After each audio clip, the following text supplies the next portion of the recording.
बिस्मिल्लाहिर्रहमानिर्रहीम। अस्सलाम वालेकुम। वेलकम टू एमजे जायका। आज की इस वीडियो में आपके साथ रेसिपी शेयर करूंगी कड़ी पकोड़ा किस तरह से बनाते हैं। एज यूजुअल बहुत ही सिंपल एंड इजी रेसिपी आपके साथ शेयर करूंगी।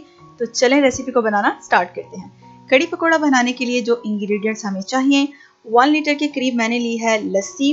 हाफ जो है वो केजी लेके दही, उसमें थोड़ा सा पानी शामिल कर उसे शेक कर लें। इस तरह से आप फ्रेश लस्सी घर में तैयार कर सकते हैं। और उसके बाद इसमें जाएगा 3 to 4 टेबल स्पून बेसन। याद रहे बेसन का बहुत ज़्यादा इसमें यूज़ नहीं करना, वरना जो कड़ी है वो बहुत ज़्यादा थिक हो जाती है और खाने में बिल्कुल भी टेस्टी नहीं होती। अब ये इसको अच्छी तरह से शेक कर लें ताकि दही और बेसन आपस में बिल्कुल मिक्स हो जाएं। एक बर्तन लें और उसमें इसको डालें और इसको मीडियम फ्लेम पर पकने के लिए रख दें। बिल्कुल मीडियम फ्लेम पर इसको पकाना है ताकि जो बेसन है दही में अच्छी तरह से मिक्स होकर पक जाए। इसमें जाएगी 1 टेबल स्पून हल्दी, 1 टेबल स्पून लाल मिर्च पाउडर और नमक अकॉर्डिंग टू टेस्ट। नमक का बहुत ज़्यादा इसमें यूज़ नहीं करना क्योंकि जब कड़ी पक के थोड़ी थिक होती है तो नमक ज़्यादा तेज़ हो जाता है। बहरहाल इसे आप अकॉर्डिंग टू टेस्ट इस्तेमाल करेंगे। इसको मीडियम फ्लेम पर पकने के लिए रख देना है। और साथ ही साथ दूसरी तरफ हम पकोड़ों के लिए मिक्सचर तैयार कर देंगे। पकोड़े कड़ी पकोड़े का ऑब्वियसली मेन इंग्रेडिएंट है, तो उसके लिए 2 कप के करीब मैंने बेसन लिया है। 1 मीडियम प्याज, उसे बारीक काट लें और 1 से 2 आलू बारीक फिंगर चिप्स की तरह कटे हुए। और इसमें जाएंगी 2 से 3 हरी मिर्चें बारीक कटी हुई और सूखा धनिया 1 टेबल स्पून, हल्दी हाफ टेबल स्पून, लाल मिर्च पाउडर 1 टेबल स्पून, नमक अकॉर्डिंग टू टेस्ट।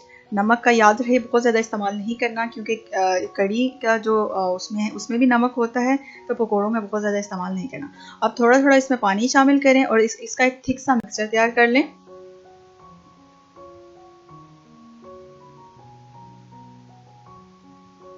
इसको अच्छी तरह से मिक्स करें और साथ ही साथ हम इसको पकोड़ों की शेप देके पकोड़े भी फ्राई कर लेंगे।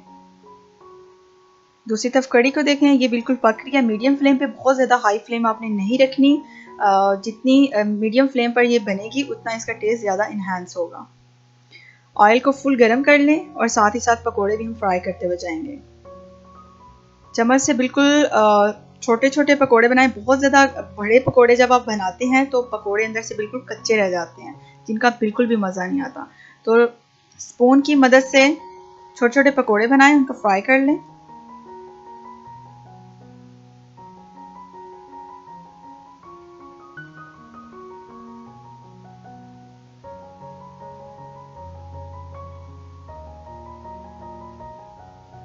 पकोड़े फ्राई हो चुके हैं, अब इसे डिश आउट कर लें।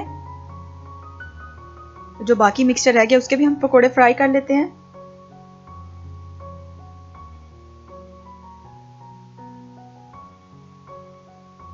और ये सारे पकोड़े हमारे बन चुके हैं।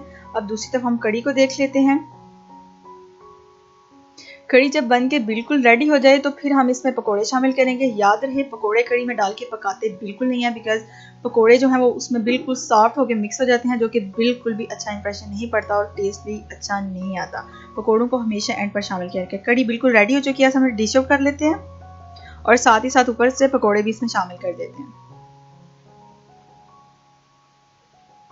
और प्याज और लाल मिर्च लें जो तड़के वाली होती है, उसको ऑयल में बिल्कुल फ्राई करके तड़का तैयार कर लें और ऊपर से इसमें तड़का लगा लें। कड़ी पकोड़े को जब तक तड़का ना लगाया जाए कड़ी पकोड़े का बिल्कुल भी मज़ा नहीं आता। तो कड़ी बिल्कुल पक के रेडी हो चुकी है। इस रेसिपी को ज़रूर ट्राई कीजिएगा, बहुत ही simple and easy and delicious recipe है। तो मेरी आज की वीडियो यहीं तक। See you in the next video. Take care of yourself. अल्लाह हाफिज़।